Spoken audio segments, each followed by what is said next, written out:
Rasa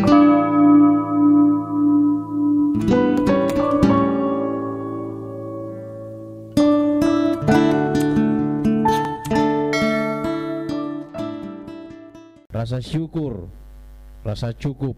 Apa itu rasa cukup? Rasa cukup adalah mensyukuri, berterima kasih untuk apa yang telah kita punya, apa yang sudah kita punya. Sendal swallow misalnya, sudah kita bersyukur untuk hal itu.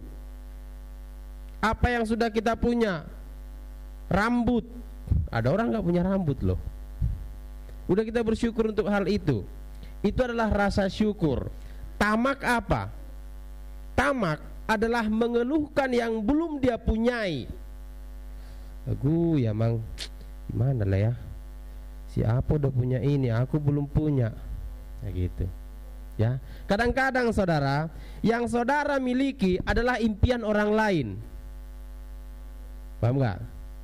Saudara punya HP, mungkin mereknya rendah, tapi orang lain HP-nya masih bisa, orang katakan, lempar hewan, ya kan?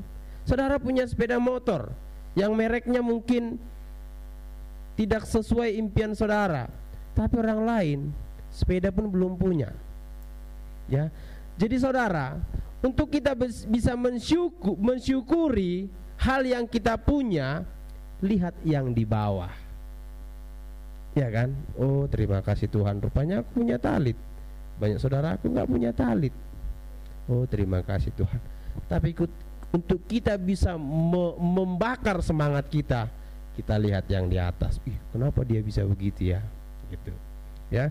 Hari ini kita belajar cinta akan uang. Ini luar biasa pelajarannya, saudaraku. Boleh nggak kita kaya? Boleh. Ya, saya mau bilang saudara, milikilah uang sebanyak-banyaknya. Loh, kenapa Bang Janter begitu? Ya, milikilah, tapi jangan cinta uang. Ya, orang yang cinta uang, tahu cinta kan? Cinta itu beda dengan sayang.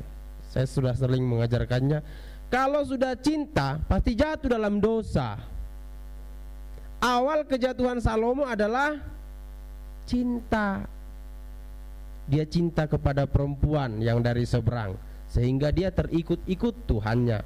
Cinta, ya, karena cinta itu sama seperti maut, kuatnya katanya dalam Kidung Agung. Cinta yang kita punya belum tentu sayang. Itu makanya Tuhan katakan kasih, ya kan? Karena cinta itu apa, saudaraku? Cinta itu cenderung menguasai. Kalau saudara cinta sama seseorang, ya, saya juga pernah pacaran, saya juga pernah menjalin hubungan. Nah, kalau pria dan laki-laki sama-sama saling cinta, maka si pria akan mengekang wanitanya untuk tidak berhubungan dengan pria lain. Benar nggak? Itu cinta. Si wanita juga akan mengekang prianya supaya tidak berhubungan dengan wanita lain. Begitu juga sebaliknya. Itu cinta. Itu cinta, ya. Sayang apa sayang? Sayang itu antara orang tua dan anak. Kira-kira anaknya berhubungan dengan anak-anak yang lain, orang tua marah enggak? Lalu orang tua sayang enggak? Sayang. Jadi kalau kita sayang kepada pria kita, kepada wanita kita, kalau dia berhubungan dengan yang lain, jangan langsung marah. Tapi kalau kita juga berhubungan dengan pria lain, berhubungan maksudnya bukan berhubungan lebih dari teman, artinya bergaul. Kalau pria kita tidak marah, wanita kita tidak marah, jangan langsung kita bilang, ah, dia tidak cinta. Karena cinta itu cemburu. Cemburu tanda cinta, iya kan? Itu katanya kan, saudaraku, cemburu adalah dari iblis. Cemburu itu dari setan, iya kan? Kasih itu percaya segala sesuatu. Barang siapa percaya, barang siapa memiliki kasih, dia tidak takut kehilangan. Dalam 1 Yohanes. Ya kan? Jadi kalau saudara masih ada cemburu-cemburuan, nah, kita ini ingin menyamakan diri dengan Tuhan. Karena yang berhak cemburu hanya Tuhan. Aku adalah Elohim pencemburu, katanya. Ya, jadi hari ini jangan cinta uang. Ya, kalau kita cinta uang berarti kita jengkel kalau uang milik orang lain. Kalau orang lain, teman kita memiliki uang, kita jengkel. Ya kan? Jadi kalau pacar saudara SMS-an dengan WA-an, chattingan dengan wanita lain, jengkel enggak? Itu karena cinta. Tapi kalau kasih, dia chattingan, ya kita percaya aja. Mungkin, ya kan? Tapi kalau cinta akan uang, orang lain, teman kita punya uang, kita jengkel, kita sakit hati, kita nggak tahu gimana galaunya. Nah, itu kalau kita cinta uang. Uang akan menjadi tuan yang sangat jahat, tapi hamba yang sangat baik. Paham ya maksudnya? Kalau uang itu kita jadikan tuan, tahu tuan? Bos. Uang itu kita jadikan bos, dia akan sangat jahat. Tapi kalau uang kita jadikan hamba, dia akan sangat baik. Artinya kalau uang kita bergunakan untuk kepentingan Tuhan, pelayanan, dia akan sangat luar biasa. Itu makanya perlu juga memiliki uang yang banyak. Ya. Kalau saudara bilang, nggak punya uang juga nggak apa-apa, nggak menjadi masalah nggak punya uang. Kalau saudara bilang, tapi banyak orang bermasalah karena nggak punya uang. Kan? Banyak masalah yang bisa diselesaikan dengan uang. Tapi jangan cinta uang. Kalau kita cinta uang, kita akan enggan memberi uang. Ya kan? Saudara cinta kepada kekasih saudara, saudara mau nggak memberinya kepada yang lain? Nggak mau kalau cinta. Tapi kalau kasih, sayang. Belum ada orang tua yang mau menikahkan anak di sini ya. Saudara, kalau orang tua mau menikahkan anaknya, baik putrinya, baik laki-lakinya, ya putranya, itu rasanya kayak susah melepaskan. Nanti saudara alami itu. Susah melepaskan. Itu makanya sering Bapak Ibu menantu berantem dengan mertua. Itu karena apa? Karena mamanya cemburu. Awalnya gitu.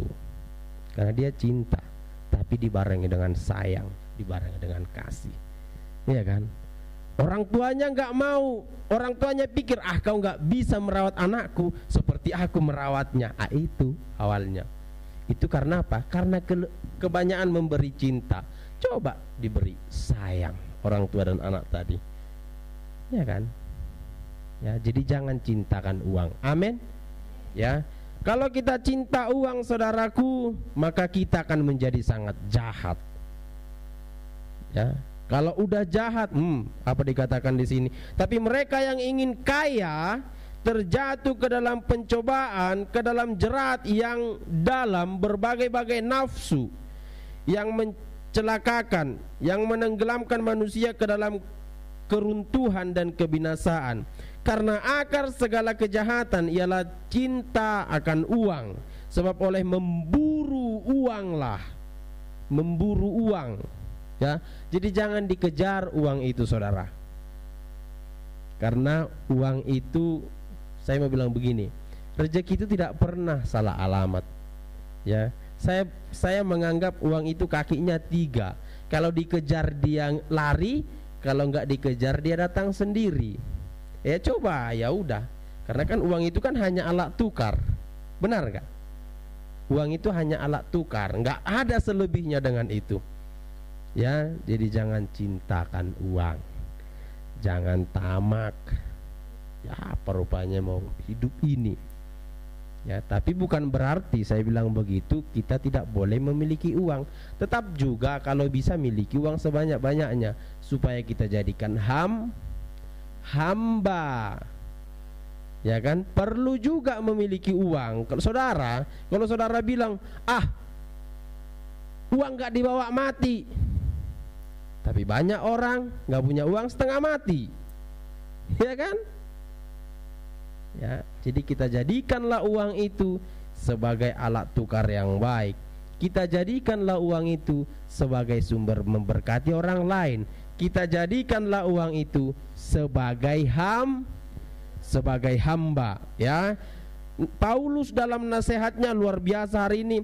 Kalau ada orang berkata-kata tidak sesuai dengan ajaran Tuhan kita Yeshua HaMashiach, maka orang itu adalah orang yang sesat, orang yang salah. Ya, ajaran Yeshua apa mengenai mamon ini? Dia samakan, tadi hambanya bilang, dia samakan dirinya dengan mamon. Karena kalau dengan yang lain belum tentu orang itu mau. Misalnya gini, saudara, mungkin saudara masih bisa mempunyai dua pilihan antara mengikuti sesuatu organisasi dengan ke gereja. Mungkin saudara masih bisa datang ke gereja, tapi kalau pilihannya yang kedua, saudara harus ke sini dapat 10 juta atau ke gereja pada hari Sabat. Itu dia yang paling susah.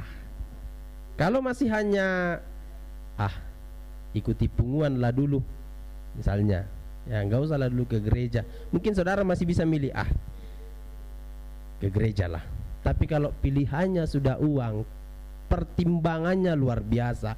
Beda dengan pekerjaan, ya, beda. Kalau pekerjaan itu udah memang pokoknya dari sononya. Tapi misalnya ini pilihan ada di kita, ya. Tapi kalau pekerjaan itu beda. Misalnya pekerjaan menyuruh kita pada hari ini harus, dan itu jamnya gereja, itu ada pertimbangan hati nurani, ya. Tapi kalau pilihannya di kita, misalnya kita sudah berusaha sendiri atau sudah mempunyai panggilan sendiri. Misalnya saya sendiri, saya harus beribadah Sabat, tapi saya dipanggil untuk di sini untuk membuat seminar tentang yang lain, misalnya di tempat lain. Yang mana yang saya pilih? Gitu. Kalau bisa saya memilih, ya. Kalau saya masih memilih yang ini dan meninggalkan Sabat saya, maka saya masih memburu uang, ya. Tapi kalau harinya lain bukan ibadah Sabat, bisa, ya. Itu makanya dia samakan dirinya dengan mamon, karena mamon adalah sumber kejahatan kalau dijadikan tuan, ya. Terima kasih untuk hambanya Bro Nadiak yang telah menyampaikan kebenaran ini. Kiranya kebenaran ini bisa menasehati kita, menegur kita. Amin. Bapak yang memberkati, saya serahkan kepada hambanya.